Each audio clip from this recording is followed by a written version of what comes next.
Hey everybody, my name is Stacy. I'm Darren. And we decided that after this week I had posted quite a few things about working with kids from hard places and just the things that we've learned over 10 years of foster care and adoption. And so we thought we would just do a quick little video and just kind of go over some things that we've learned and that have helped us over the years. And Darren, I'm going to talk about red brain, green brain. And I'm going to talk about sensitization, because if anybody works with kids with traumatic backgrounds, whether you work with kids at your church or if you're a teacher, you see them in a classroom, just some fundamental understanding of what trauma does to kids can really make a change in your approach to handling behaviors with those kids. So I'm going to start out, and I brought this handy dandy brain. And so one of the best ways explained to me about trauma in a child's brain was what's called red brain, green brain. Now, a child, when they're born, the first 2 years of life, they are pretty much dependent on you to have their needs met. And so when you look at a kid and they have the brain, the tabula rasa, blank slate basically, they cry as an infant and their need is met. So a mom will come and they'll change their diaper or they'll feed them. And so you start where they start actually making pathways that are green. So let me fill this in. Baby cries, need met, right? Baby cries, mom changes diaper. Baby cries, mom will hold and cuddle baby. And you start seeing all these pathways being formed that are green. Well, when the baby doesn't cry and maybe mom doesn't meet the need, which can happen, we all have to take a shower sometimes, right? So then you might have like a red pathway. Well, scientifically, as long as we 80% of the time meet these pathways, these green, we make a green brain, then we're meeting their needs. So we just basically have to get parenting right like 80% of the time.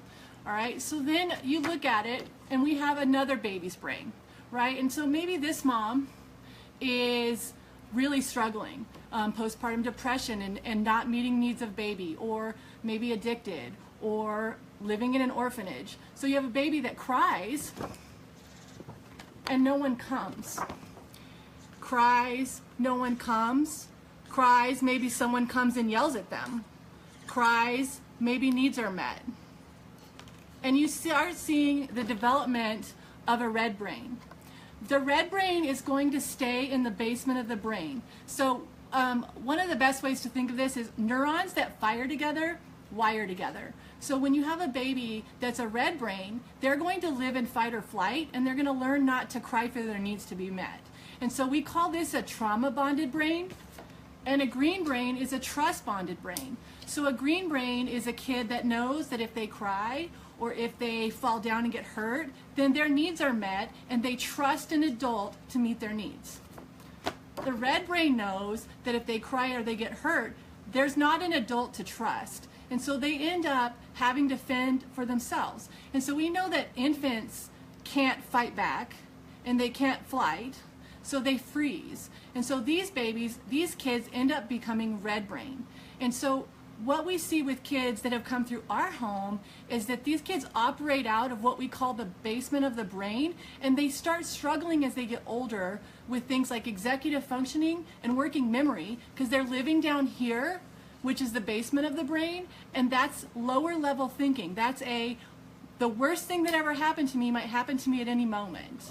So Darren wanted to share a little bit with you guys too. So what I wanted to talk about was sensitization. So you take a kid that looks like this on the inside. The problem is you don't know a kid looks like this in their brain until you see the behaviors. So Karen Purvis, in her work, she talks about becoming a behavior detective. So when if you're a teacher and you've got a kid in your class who's acting out, or he's either hyper aroused, or meaning he's going to maybe have ADHD, something like that, is always bouncing around and can't sit still, or you have a child who's got dissociative disorder, and so they tend to be withdrawn and quiet and disengaged, and no matter kind of what you do, you kind of can't get their attention. Well, so when you see those behaviors, if you can think about the effect of the trauma that's taken over the brain, you just can't see this part, but you can see the behavior. And so what I wanted to just talk about was sensitization, and Bruce Perry in his work talks about how after repeated traumatic events, what happens is the brain, who's all these neurons and all these connections, the goal of them is to keep us alive. Survival is the number one priority. And so what happens, most of our cognition and our thinking and our personality and all of that is up here in the cortex, and especially the prefrontal cortex. But when a kid has trauma, this part of the brain is not necessarily working the way it's supposed to and not in control. And so the bottom part of the brain, that the limbic system and the brainstem, which is supposed to control like basic life functions, is actually where they're operating out of. And so a kid in your classroom, let's say if you're a teacher, a kid that does something that doesn't make any sense, they act out, or they steal another kid's homework assignment and they erase the name and they write their name on there and they turn it, I mean, right, that might be a silly illustration. It might just be a kid being a goofball, but it also could be from a kid who's in survival mode, and they're not thinking up here and understanding, oh, if I do this behavior I might get in trouble. They're thinking, if I don't get this assignment turned in or this homework, something really bad might happen to me. I may end up in a life or death situation. And that doesn't make any sense to those of us who don't have a traumatic background. So sensitization is this idea that after repeated traumatic events, it doesn't take very much. Kids are no longer operating at a normal baseline. Now they're operating way up at already a hypersensitive state.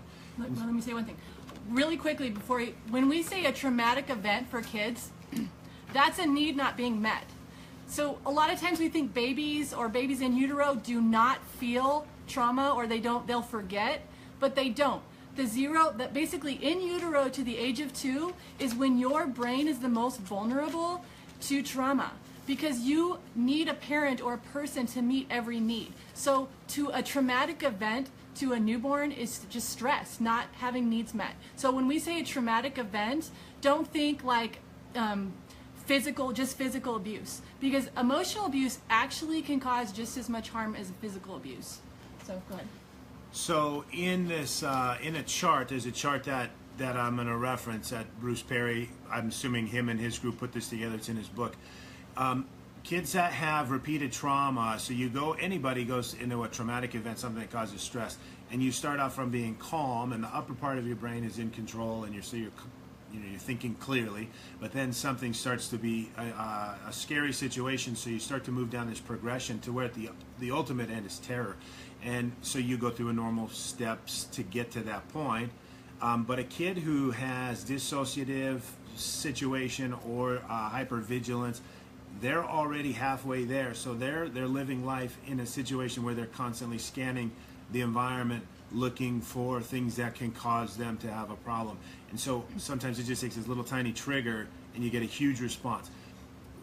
Where then as a teacher, you see a kid in your class who you might yell at a little bit because they did something that they weren't supposed to do. So you raise your voice, and the reaction is off the charts. Either they melt down and they cry, or they run out of the classroom, or they scream and yell, or they start throwing things, and you see this this response that doesn't make any sense. And so the idea is that kid has been sensitized to respond to fear, and so they immediately go from an alarm to terror right away, and that's just an indication that a kid maybe has a traumatic background. So if you know those things about kids, and if you do some investigating and you find out that a kid maybe is living a normal life in a state of fear, then when you communicate with them and you establish a relationship with them, and you start to create green connections in their brain with you, then you can lower that level of fear in their mind, and then they learn to trust you, and then hopefully those reactions start to calm down over time.